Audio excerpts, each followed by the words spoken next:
सुख क्या है? तो क्या कहा महाराज जी?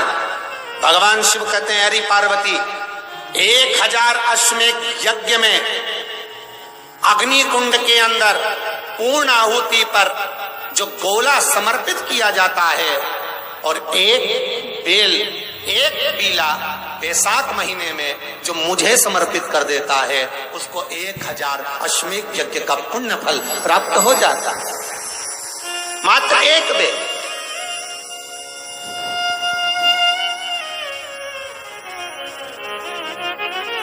बहुत अच्छे से समझना महाराज, फिर समझ लीजिए।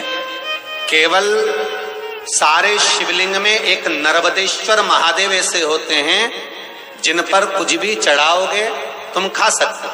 भगवान को अगर भोग लगाया तो तुमने खा लिया। भगवान के शिवलिंग को अगर कोई वस्तु टच हो गई तो तुम पा सकते हो। मिठाई हो, चूरमा हो, लड्डू हो, पेड़ा हो, गुलाब जामुन हो, इमरती, भजिया, पकौड़ा, फल फ्रूट जो भी होगा वो पा सकते हो। पर नर्मदेश्वर शिवलिंग को छोड़कर शिव महापुराण के अंतर्गत विद्धेश्वर संहिता में लिखा हुआ है कि बाकी के जितने शिवलिंग होंगे उसको अगर कोई वस्तु टच हो गई तो वो खाने के लायक नहीं रहती, वो सांसारिक मनुष्य नहीं खा सकता। शंकर के मंदिर का प्रसाद संसार का मनुष्य उसको ग्रहण नहीं कर सकता। उसको केवल बैरागी, त्यागी, जिसने घर छोड़ दिया, परिवार छोड़ दिया, अपने कुटुंब कबीले को छोड़ दिया, केवल वही पा सकता है। ये शिव महापुराण की विद्धेश्वर संहिता कर रही है।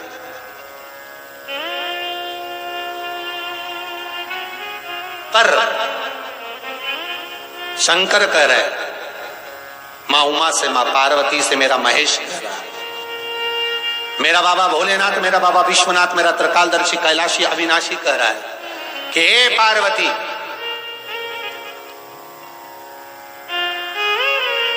एक बीला, एक बेल जो मुझे समर्पित करता है और समर्पित करने के बाद उस बेल की महत्वता देखिए, जो बैसाख महीने में बाबा शंकर को जो चढ़ाया जाता है और 1000 अश्वमेध यज्ञ का पुण्य फल हम प्राप्त कर लेते मात्र एक फल चढ़ाकर, मात्र एक फल चढ़ाकर।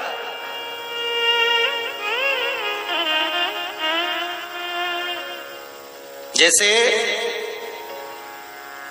इससे पहले जो एकादशी कही,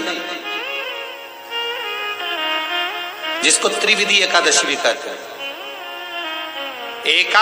पद्म पुराण में लिखा है और विष्णु पुराण में, एकादशी के दिन द्वादशी भी पड़ जाए, एकादशी के दिन त्रयोदशी भी पड़ जाए, मतलब एकादशी, द्वादशी और त्रयोदशी तीनों तिथियां एक साथ पड़ जाए और उस दिन एकादशी का व्रत जो रख लेता है उसको 1000 एकादशी का पुण्य फल प्राप्त हो जाता है। फिर वो जिंदगी में एकादशी करे चाहे ना करे। और फिर ध्यान देना, कोई मर रहा है, कोई तड़प रहा है और आपने तो अपने जीवन में एक ही एकादशी करी और वो कौन सी? त्रिविधि। और मान लो कोई मर रहा है तो आप उसमें से अपनी एकादशी में से आप 5 एकादशी दे सकते, भले आपने एक करी, क्योंकि आपने 1000 कर ली एक साथ, उसका पुण्य आप किसी को प्रदान कर सकते, आप किसी को दे सकते।